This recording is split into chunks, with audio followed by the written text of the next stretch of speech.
Aujourd'hui, je suis de retour avec cette nouvelle vidéo pour aborder ce thème, l'éducation des enfants face au monde. C'est un thème qui m'a été demandé d'aborder il y a de cela plusieurs semaines. Je préparais encore le script et surtout la réflexion que j'ai eue sur ce thème et aussi partager avec vous l'expérience que j'ai en tant que maman et ce que j'ai appris. Que si c'est vraiment quelque chose qui t'intéresse, je t'invite à rester jusqu'à la fin. À tout de suite. Bonjour, bienvenue à toi si tu me découvres au travers de cette vidéo, c'est Marianne. Ici je te parle de spiritualité et de tout ce qui peut t'aider à avoir une âme restaurée pour être pleinement épanouie dans ton quotidien.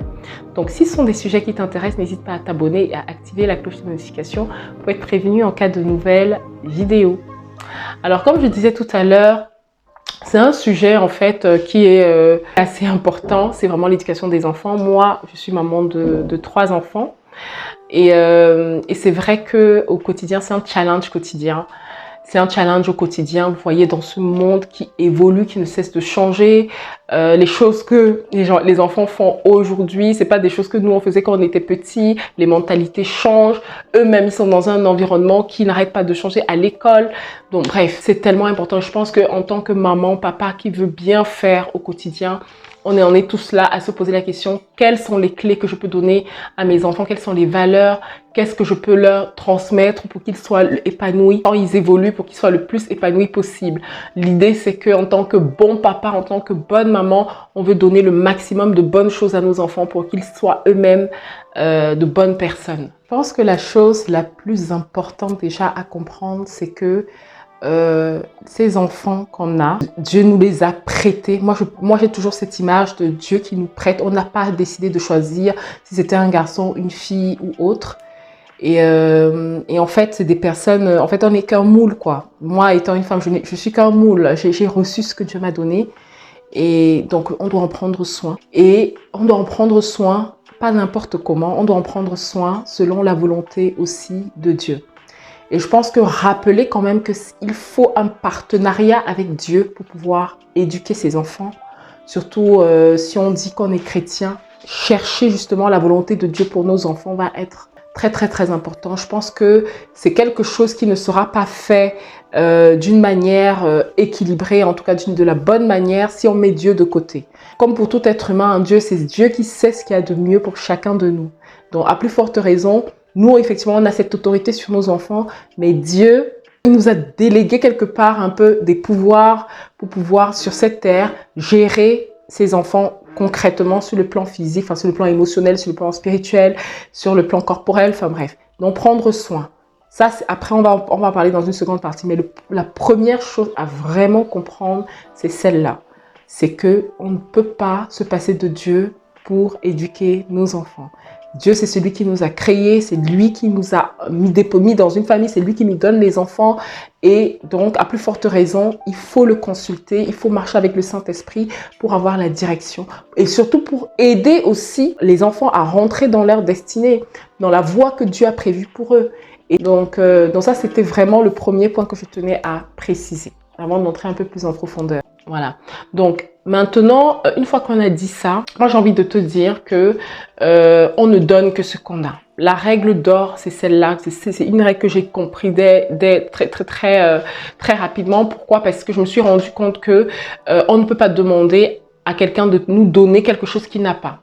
Donc, si toi, par exemple, tu as une grosse carence en amour parce que tu n'en as pas reçu quand tu étais petite, parce que tu n'as pas été entourée par tes parents, tu n'as pas été encadrée, tu n'as pas été dans un cocon familial équilibré, ça va être difficile de donner ce que tu n'as pas. Donc, je pense que c'est à chacun de nous poser la question, est-ce que j'ai toutes les billes nécessaires? Est-ce que j'ai en moi tout ce qu'il faut en termes spirituels, émotionnels, tout ce qu'il faut en tout cas pour transmettre à mes enfants de bonnes valeurs. Et aujourd'hui, il y a une histoire qui m'a vraiment marquée. Je me rappelle en fait, c'était encore une enquête criminelle, je suis désolée parce que j'aime beaucoup regarder ça. D'ailleurs, il faudrait que je me pose la question de savoir pourquoi est-ce que j'aime regarder les enquêtes criminelles. C'est certainement dû au fait qu'à la fin, il y a des experts qui établissent en fait un peu le profil psychologique des personnes qui ont posé l'acte.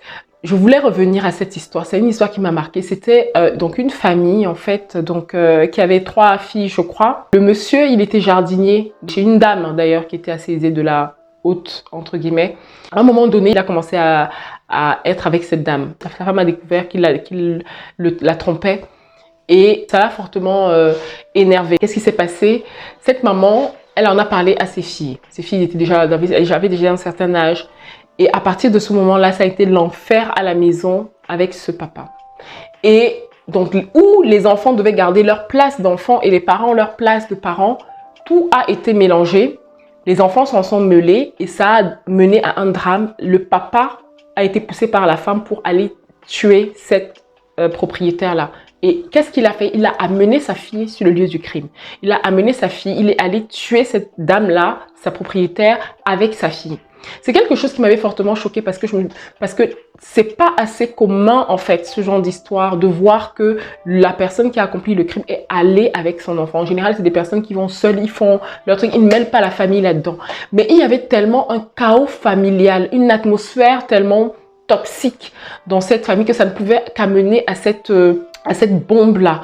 Et quand les experts décrivent en fait comment ça se passait et surtout le profil psychologique des parents, c'était des parents qui avaient eux-mêmes manqué de cadre quand ils étaient petits. Donc du coup, ils manquaient d'autorité avec leurs enfants et il n'y avait pas de cadre qui était fixé.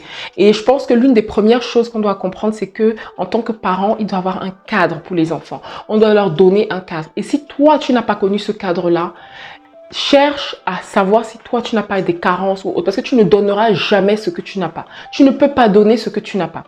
Et c'est où je veux en venir. Proverbe 22, verset 6 dit « Instruis l'enfant selon la voie qu'il doit suivre et il ne s'en détournera pas quand il sera grand. » Si tu n'instruis pas l'enfant, si tu ne lui montres pas la voie qu'il doit suivre, ou alors si tu lui montres la mauvaise voie, si tu lui montres le mauvais chemin, c'est ça qu'il va suivre quand il va grandir. L'enfant ne prend que ce qu'on lui donne. L'enfant ne prend que ce qu'on lui donne. Et si toi, tu n'as rien à donner, il n'aura rien et il ira se servir ailleurs. Ou alors, si tu as une mauvaise chose à donner, c'est ça qu'il prendra. Donc, c'est une règle tellement importante. Et j'ai envie d'aborder ce thème sur 3 aspects. Aujourd'hui, en fait, si tu es chrétien, tu comprendras, et je le dis souvent, que nous sommes un esprit dans un corps qui a une âme. Alors, j'aime toujours répéter ça parce que c'est tellement important de comprendre le fonctionnement humain sur cette base-là. L'âme, c'est le centre de nos émotions. L'esprit, c'est ce qui est vraiment, en tant qu'être spirituel, c'est ça qui nous permet de connecter avec Dieu. D'accord? D'avoir cette connexion, cette relation spirituelle avec Dieu. Et le corps, c'est ce qui nous permet d'appréhender toutes les choses matérielles, physiques. Donc, quand on a compris ça, comment au niveau de ces 3 aspects, transmettre des valeurs à mes enfants pour qu'ils soient équilibrés à ces 3 niveaux? Parce que les 3 aspects, nous sommes des êtres humains, nous sommes tripartites. Ces 3 aspects sont tellement importants. Pour être épanoui, il faut qu'au niveau des 3, on soit bien.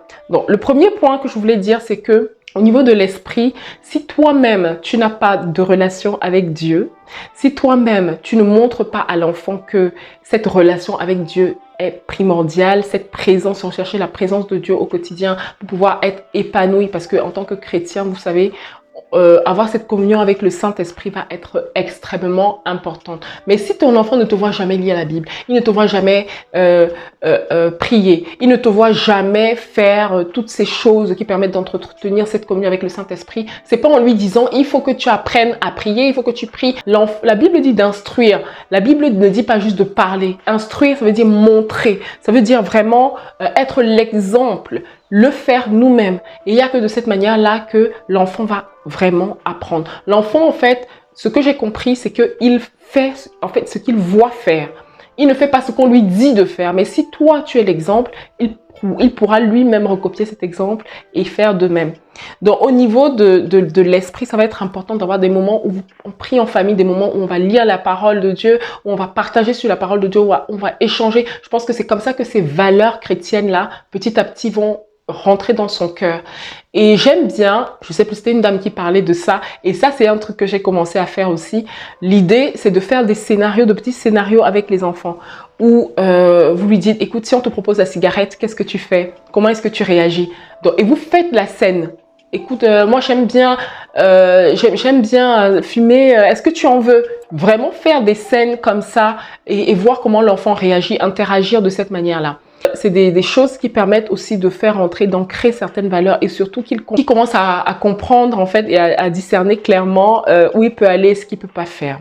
Et je pense que c'est important de transmettre ces valeurs-là, mais concrètement, si toi tu es quelqu'un qui ment beaucoup, si toi tu es quelqu'un qui ne fait jamais ce que tu dis que tu vas faire, tu le fais pas, tu es en train d'apprendre le mensonge en fait à tes enfants. Donc, il vaut mieux soi-même être l'exemple. L'enfant regarde à nous, il regarde à nous.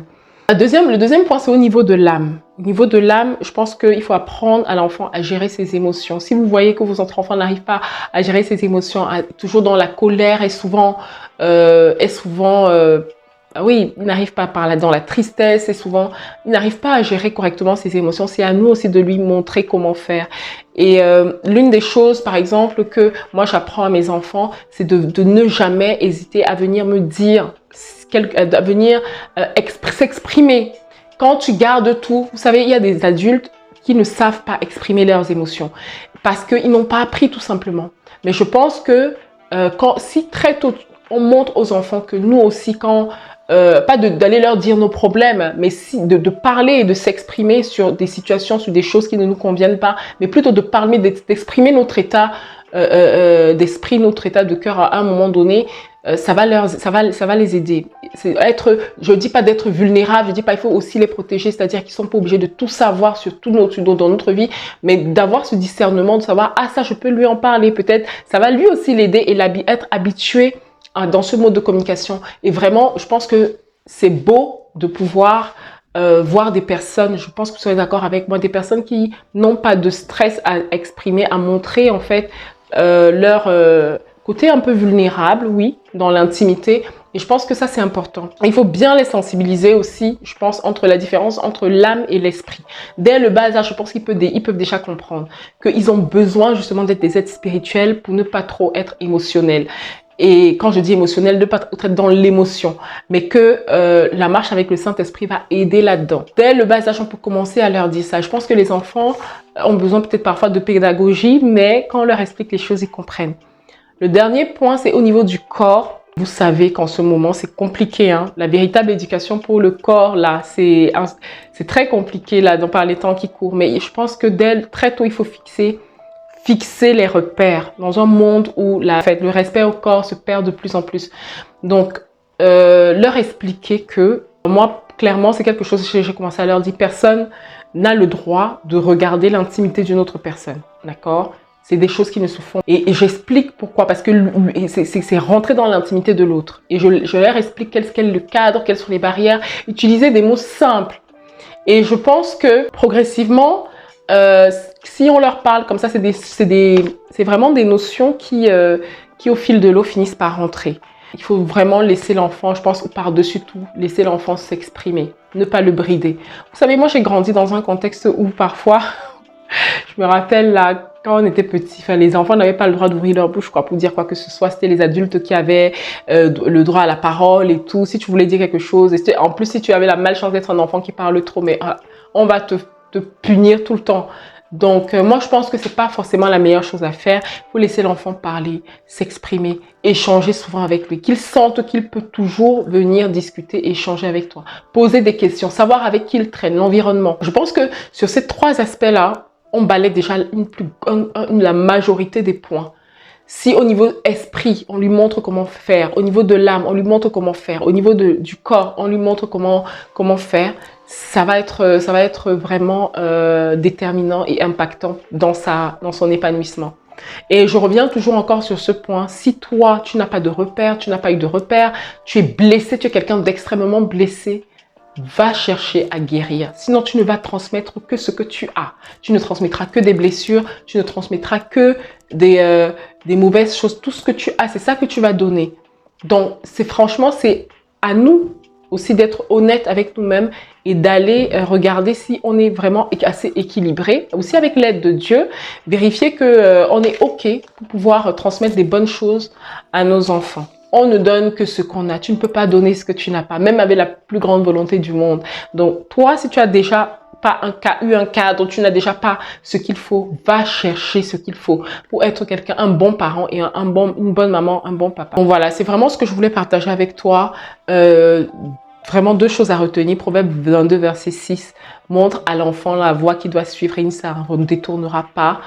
Et je pense que c'est vraiment ça la clé. Bon, je ne vais pas dire qu'on est parfait, on n'est pas parfait aussi, hein. Attention, je ne suis pas en train de dire qu'en tant que papa, maman, on est parfaite. On apprend tous les jours. Simplement, il faudrait au moins un cadre, un minima. Il faut un cadre, il faut leur donner un cadre. Un cadre. Un cadre doit être établi et c'est à toi de savoir si tu es capable de leur donner ça. Et si tu as des carences, toi-même, tu dois te traiter, tu dois guérir, tu dois demander de l'aide à Dieu, tu dois chercher des thérapeutes. C'est super important. C'est super important. Sinon, on démultiplie tout ce qu'on a à l'intérieur. Là, on le transmet en fait. J'espère que c'est quelque chose qui va t'aider aussi. Moi, c'est ce que j'ai appris. Je te donne ce que j'ai. Encore une fois. Mais voilà. Donc, n'hésite pas à commenter, à partager si c'est une vidéo qui t'a intéressé. Je te dis à très bientôt pour une prochaine vidéo. Sois béni.